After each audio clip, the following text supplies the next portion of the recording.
Disability discrimination. What is disability discrimination?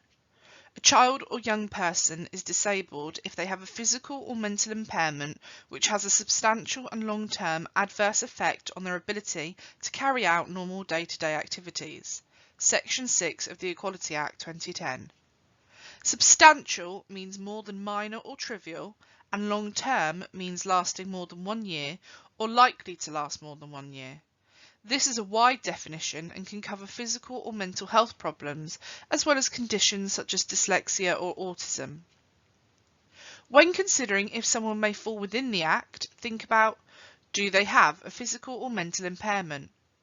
Has it lasted 12 months or is it likely to do so? Does the impairment have or has it had a more than minor or trivial impact on their normal day-to-day activities?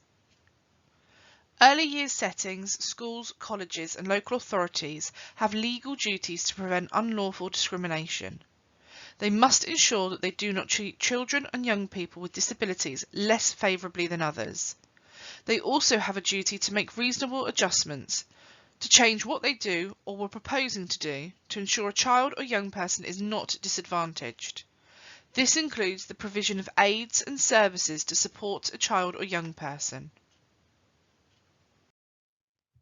Disabilities that are always covered under the Equality Act 2010. Cancer, HIV infection, multiple sclerosis, severe disfigurement. This does not include tattoos and piercings. Those certified blind or diagnosed as severely sight impaired. The IPSI website has a useful checklist. You can use this to see if a student may meet the criteria for being disabled as described under the Equality Act 2010. Discrimination in educational settings. Educational settings must not refuse to offer a disabled student a place because of their disability, treat a disabled student less favourably in any aspect of their education, including trips, after-school or college clubs and extracurricular activities, exclude a disabled student because of their disability, refuse to provide reasonable support to a student with a disability.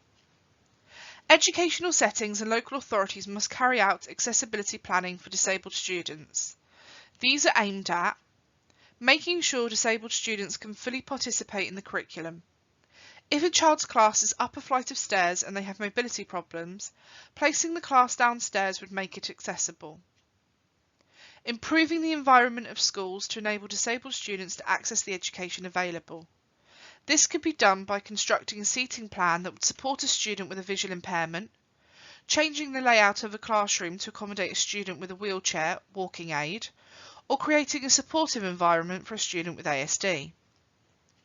Educational settings do not have to make structural changes to any part of the building to accommodate a student with a disability. For example, making doorways bigger or installing a lift, but they do have to make reasonable adjustments such as ramps or handrails. Duty to make reasonable adjustments for disabled students. Educational settings have a responsibility to take reasonable steps to avoid any disadvantage a disabled student could experience. The adjustments are anticipatory and so must be considered and made before the student has started at the setting. If the setting is aware of the student's disability, then failure to make reasonable adjustments cannot be justified. There are some specific duties that an educational setting must comply with. Where a disabled student is placed at a disadvantage compared to other students, the setting must take reasonable steps to try to avoid that disadvantage. All educational settings will be expected to provide reasonable auxiliary aids or services that a disabled student requires. For example, specialised computer equipment, adapted desks, coloured overlays, or speech and language therapy. They have to do this when it would be reasonable to do so, and to remove any disadvantage that the student faces. Who can a claim be brought against? A claim of disability discrimination against a school of any type, whether state-funded or independent, or against a maintained nursery, can be made to the first-tier tribunal, Special Educational Needs and Disability, the SEN Tribunal. A claim against a private nursery, a further education college or a local authority would need to be brought in the county court. What do I do if I feel my child is being subjected to disability discrimination in school? Firstly, you will need to decide what type of disability discrimination you believe has happened. The Equality Act 2010 sets out a number of ways in which a pupil may be discriminated against because of their disability. Direct discrimination is when the school treats the pupil worse than a non-disabled pupil in a similar situation because of their disability. For example, a boy who has ADHD has been told he cannot join the school's chess club because he finds it difficult to concentrate and sit still. Indirect discrimination is where a school has a particular policy or way of working that has a worse impact on disabled people compared to people who are not disabled. This is unlawful unless the organisation or employer is able to show that there is a good reason for the policy and it is proportionate. For example, a school has a scheme to improve attendance rates. It offers a reward of a trip to the cinema for 100% attendance over the year. For a child or young person with a disability that affects their health, this may put them at a substantial disadvantage as they have appointments in school time. There is a legitimate aim to improve attendance, but is it proportionate? It could be said that because the 100% attendance rate cannot be reached, it is not, and the school should set a realistic target for this child or young person. Unfavourable treatment arising from a disability is when a school treats a pupil badly because of something connected to their disability, such as not allowing their assistance dog into the school, or penalising them for needing time off for medical appointments, and the school does not have a good reason for doing so. Example, unfavourably. A child who has brittle bones and has been told she cannot go to watch a school hockey team. The reason given is that she will never be able to play and it is only for those who may be part of the team in the future. This is not a proportionate means of achieving a legitimate aim. It is neither appropriate for the pupil nor necessary to stop her watching the team. Example, favourably. A child who has epileptic fits, at least daily, has been told that they have to wear additional safety equipment to their peers when wall climbing. The legitimate aim is the safety of the child with epilepsy. The harness is proportionate to the aim. Harassment is when the pupil is treated by a staff member in a way that makes them feel humiliated, offended or degraded. For example, a pupil has to take regular medication. The class teacher has been asked not to draw attention to this, but continually asks loudly if the pupil is okay and mutters under their breath after they have done so. The pupil feels this is making the fact that they could be seen to be different as obvious and believes the teacher is making nasty comments about them. Victimisation is this is when a person is treated badly because they have made a complaint of discrimination under the Equality Act. For example, a parent makes a disability discrimination complaint against their child's school. Since their complaint, they believe he has been victimised because the school has been treating their son differently and not giving him the support he requires to meet his needs.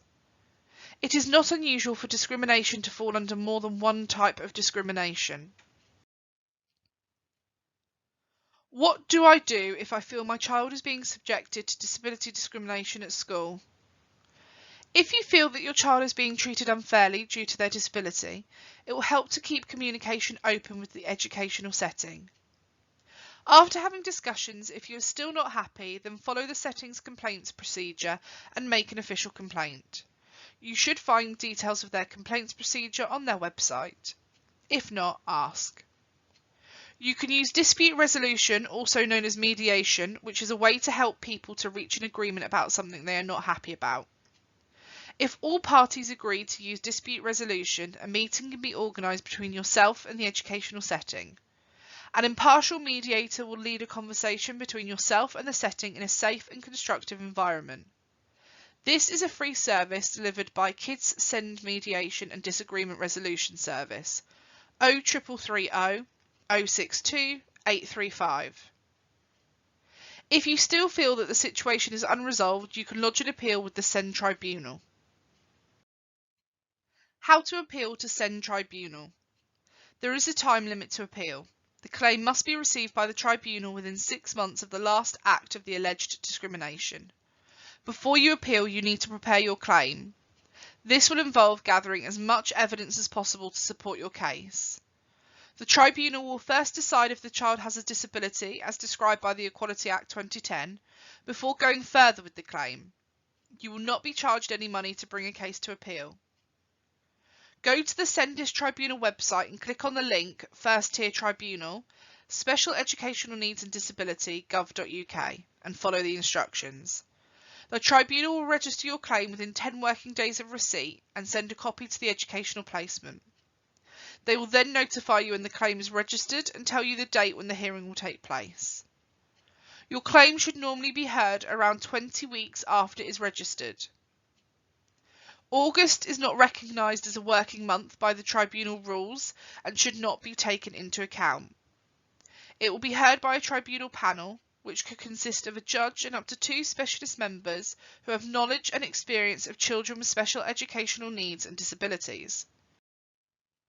You can represent the case yourself, or if you prefer, you can arrange for somebody to represent you. You can take family or witnesses with you.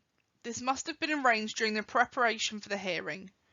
Written decisions and orders are sent by post, usually within 10 working days of the hearing.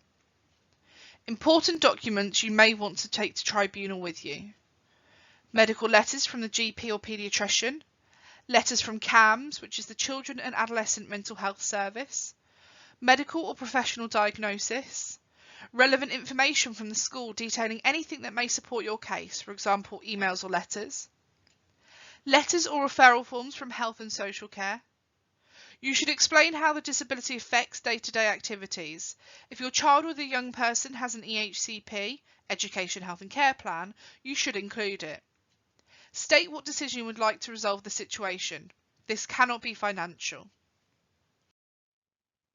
What can you expect from a decision?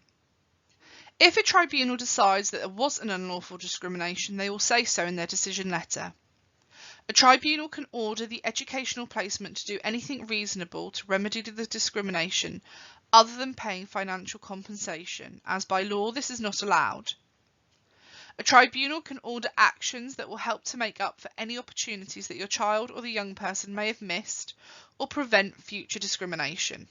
Examples include training of school staff, changes to school policies, extra tuition to make up for lost learning, changing the location of lessons or activities, but not changing physical premises, trips or other opportunities to make up for activities that the child or young person may have missed. The tribunal will order the educational setting to take the action it specifies within a given time. The tribunal has no powers of enforcement to ensure that the actions are carried out, but there are other steps that can be taken to enforce the tribunal's order. If the educational setting cannot give a satisfactory reason as to why they have not carried out the actions, the tribunal can complain to the Department for Education, DfE. Contact us, Norfolk Send Partnership.